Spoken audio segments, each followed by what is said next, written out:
All right, Apple's WWDC keynote just concluded, and we've got a jam-packed of announcements which were very quirky, which were very cool, and interesting to say at least. A lot of these software and machine learning features are coming later this year on all operating systems with all of the latest Apple products and upcoming. So be sure you are subscribed and turn on the bell notification for the latest Apple videos and updates, as well as other tech related stuff.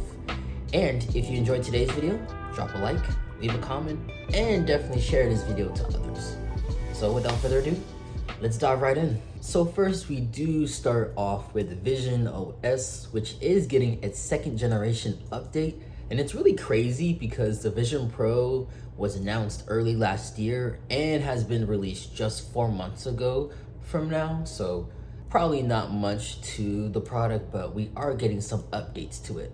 So first is the machine learning crafting spatial videos from 2D existing images, and it creates a lot more depth and making it more three-dimensional, which is really cool. Additionally, they also added a new gesture, which now shows your time, battery, notifications, and control center, basically making it more accessible rather for your eyes to be very restrained and causing a lot of dizziness. So that's a good part on Apple, and more specifically the users who are using this $3,500 plus expensive headset. And we're also getting other new cool features to Vision OS, such as an expanded screen mirror for your MacBook, basically more of a panoramic view of all of the applications that you see. And additionally, you can also connect your keyboard and your mouse and a couple of new environments. So much more to Vision OS. It doesn't seem like a big update, but hey, it is an update. Lastly, Apple Vision Pro is expanding its availability to 8 other countries later this month on June 28th, and a couple of more countries on July 14th. So pretty good there for the specific purpose of price, but also a hope for a next generation Apple Vision Pro, or even a cheaper Apple Vision Air or Apple Vision SE, whatever Apple wants to name it. I'm here for it. So then we get to iOS 18, which is the most important operating system, specifically for the purpose the majority of users watching this video are watching it on Apple products. Well, more specifically, an iPhone. So first, iOS finally gets customization, not only on just the home screen, but also even on the lock screen as well. You can now switch the flashlight and the camera to however is accommodating to the user. So you'll have maybe Shazam on one side of the screen and maybe a calculator app on the other, or you can switch, the flashlight or the camera in, opposite ways. However it is you want it to, it is more customizable now than ever. And additionally, we also have customization on the home screen. So now you can arrange apps and widgets as you like, with basically a sleek, dark looks for app icons and widgets. Obviously, you won't only have like the light and dark, tone apps and widgets, but also you can customize them as a color. You can have those apps and icons like a color of pink or red or even white, just as long as it matches with the wallpaper and doesn't look like a hot mess. It'll be okay. Just say I can imagine the amount of customization that people are doing right now. It's going to be really interesting to see once this update gets to everybody later this year. Adding on to the customization is the control center, which now allows you for smoother access with a swipe. You can customize the controls, you can get rid of the default or add a few new ones, and there's a new options from your favorite apps such as camera, Snapchat, calculator app, etc. So Apple is kind of going all out and allowing the user for just anything to do with their iPhone. It's going to be quite interesting to see this, but there's also other features besides just customization of your screen and basically your iPhone. You also have lock and hidden apps, which basically is, just protecting your privacy with the use of, Face ID, and also those hidden and locked apps will also be in the app library. So that way, none of the other people who are using your phone don't have access to it. So pretty cool there, to say at least. We're also getting now a own passwords application, which is way more accessible than going through your settings for the specific purpose of secure credential management. And then there's the privacy enhancements, which include selective contact sharing, a redesigned privacy settings menu, and improved Bluetooth privacy for pairing accessories securely. iMessage is now getting some updates with additional emojis to the tapbacks. You have scheduled messages, which is really a smart thing for Apple, but I don't know how it would work well on Android. We'll see, but I think that's really good for myself, considering I can't remember when to send messages, or usually I forget to send a message. So those are for those people, including myself. We also have text formatting such as, underline, bold, italicize, cross out, etc. And lastly is the RCS messaging for basically those on Android and those people who never use iMessage. This one is specifically for the EU law that had been in place a couple of months ago, along with iPhones now having USB-C. The Mail app does get updates with organizing emails into categories, just very similar to how Google does it with Gmail. It's for the function of focusing on what matters most, which does include friends, family, and colleagues. Maps now adds topographic views for hiking and now has saved and custom hikes while being offline. The wallet now introduces tap to cash for easy in-person payments, rewards, and installments, and enhances event guides, such as, for example, a feature where the wallet can show a mapping of a seating for a specific arena, just in case if you get lost and you don't know which way to go. The Journal app has now well-being improvements, and gaming on iOS 18 sees enhanced controller responsiveness and high efficiency performance. Photos is now better well organized with many ways to browse or search by topics and pin collections. I've took a look at this one, and personally I feel like it could have been a bit more simpler, but maybe that's for a software update in the near future. The Apple TV app gets insights and enhanced dialogue, adding to it with Apple TV Plus and basically on the Apple TV products. And the Home app gains customization and accessibility options. And lastly is the AirPods, well, more specifically the AirPods Pro, connecting with iOS 18 for the purpose of improved voice isolation and hands-free gestures for better Siri interaction as well as for privacy. Then transitioning over from iOS 18 to now watchOS 11 is introducing effort rating for basically workouts or training. The Vitals app for health monitoring, and there's also an improved new smart stack for more widgets such as translation as well as even for weather. There is also a trading load which helps athletes manage workout intensity, and many new watch faces, which does include the machine learning to highlight your best photos. And also many more features for watchOS 11, but transitioning over to probably one of my most anticipated updates by far is the iPadOS 18. And many of us who are iPad users is hoping for this update to be taking it to the next level of this product being more of computer-like a replacement alternative. And it's still an iPad. And regardless of the disappointment we've got from iPadOS 18, there are some pretty good, decent features coming to the software. So first, there is more of improved SharePlay, which now has remote control to assist those who really struggle with the iPad and the software.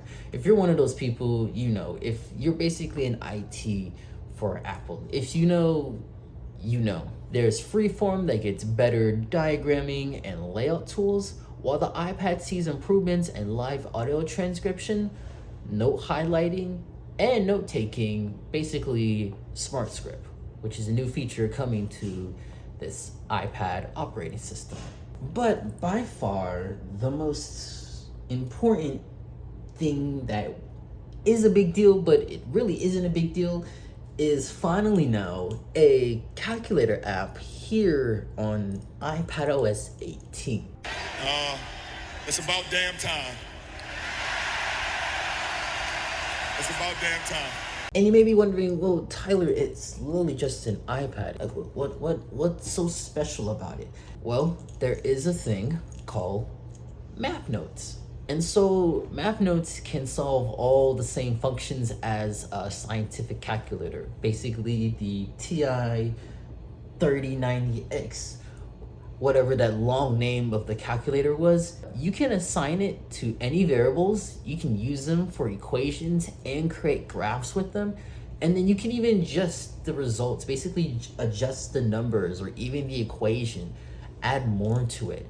And it's easy to save just these notes and revisit them at any time from either the calculator or even from the Notes app, which to me personally is just so sick and it's so cool. I wish I could turn back the time, and I wish this had existed many years ago, because this would have been very useful for my learning style and for my combinations. So that is iPadOS 18. Again, it's still an iPad. It's not a computer replacement just yet. But speaking of computers, we finally do get the last operating system announced at this event, which is macOS 15, also known as macOS Sequoia. And it brings a lot of interesting and very subtle features.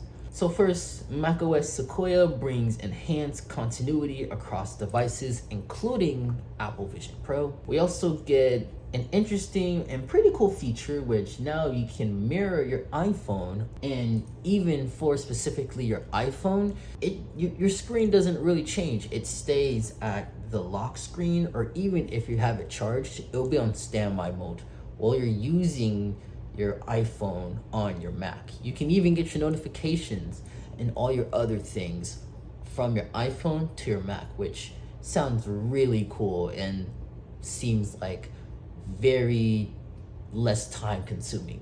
macOS Sequoia also introduces easy window tiling, which is just Stage Manager, but very OCD and keeps your applications very organized. And two new features that are very similar to how you would use these features on Zoom is a presenter preview for video calls, and you can even replace backgrounds. So at the ocean, a city, whether you're in a nice modern house, that's basically what that does. Lastly, for Sequoia is just basically specifically the Safari app, where there is highlighting relevant information with the power of machine learning, and even offering improved video controls on Safari, which pretty cool. Picture in picture, expanding the picture, very similar to how you use it for Apple TV or even for YouTube. So pretty cool. But the big reveal of this whole entire event, after going through all of the updates to all of the operating systems, is AI, artificial intelligence, or as Apple would like to rebrand it as their own Apple Intelligence. Yeah, it sounds a bit corny and cheesy, I know. So Apple Intelligence is really complicated to describe, because one, Apple Intelligence will be exclusively on Apple, iPad, and Mac for the specific purpose of if you have an iPhone 15 Pro, or even if you're using an iPad or a Mac that has M1 or later. So any of the stuff previously, you won't be able to get this. So there's 4 important things that you need to know about Apple Intelligence. One is the writing tools that it comes with, the image generation, its collaboration with now ChatGPT 4.0, and lastly, privacy, which is a bit complicated to talk about, so I will hopefully explain it in just simple terms. So let's just start with basically all the writing tools that you usually would get. So Apple Intelligence powers new writing tools, which help you find just the right words virtually everywhere you write. Your iPhone, your iMac, and your iPad, as I previously said before. With enhanced language capabilities, you can summarize an entire lecture in seconds, get the short version of a long group thread, and minimize unnecessary distractions with prioritized notifications or even prioritized emails, which basically integrates into the Mail app. And just to mention a few other just small important things I didn't mention for this is smart reply when it comes to mail, such as, the suggestions and, basically kind of showing the AI model what you've highlighted or what is shown on your screen. I think there's another crazy thing too, is that you can also record phone calls, which sounds a bit very scary, especially with the things that you really don't want to say. I don't know about this feature, but we will see how it goes, maybe, and how well a lot of people sue Apple for a specific purpose of this. And again, privacy. Next is images, which Apple Intelligence enables delightful new ways to express yourself visually. You can have fun, you can create images from scratch, and with the brand new Genmoji, which is just generating emojis based off of text and suggestions, you can truly make it to how you want it to be. There's also the image one that not only can be used for notes, but also even for photos, such as a specific feature for cleanup, which is very, very similar to Google's Pixel Magic Eraser. Very, very similar if you use the Pixel phone. It's a lot of this stuff is mostly something that Android has had for a very long time. Oh, and lastly, there is a image playground, which is gonna have its own app, and you can illustrate, you can give it suggestions, you can put text in it, and it'll create it. You can do it in illustration, animation, and use it for not only as stickers, but also use it for social media, which what it's mind-blowing. It really is. Then probably the most surprising announcement, and the one that we were kind of really expecting, is Apple and OpenAI working together with Siri, which I'll get into later, and ChatGPT 4.0. So to explain, ChatGPT 4.0 integrates into Siri and the writing tools. You can get more expertise when it might be helpful to you. You don't need to jump in between tools. Basically, you don't need ChatGPT 4.0's application when you have Siri. I don't know how that's gonna work out for the latest models that I previously mentioned, with the iPhone 15 Pro and the iPad and the Max with M1 chips or later. It'll be quite interesting. Probably the most important part is that you can control when ChatGPT is used and will be asked before any of your information is shared. And the best part is that ChatGPT is free for those iPhone users, iPad, and Mac users as well. You don't have to create an account, which is a plus. But if you do have an account, all you have to do is connect it, and you'll get the paid features and access as you would with GPT 4.0, as well as a bunch of the other things from OpenAI. So lastly is the privacy between Apple Intelligence, ChatGPT, and Siri, and just everything about it. So as I said previously, I want to keep it in simple terms. So first of all, Siri does get a new redesign that now lets you finally not only type what you want to ask for Siri rather than speaking it out loud. Again, that stuff could be confidential information, but also there's product knowledge within a certain applications as well as third-party apps.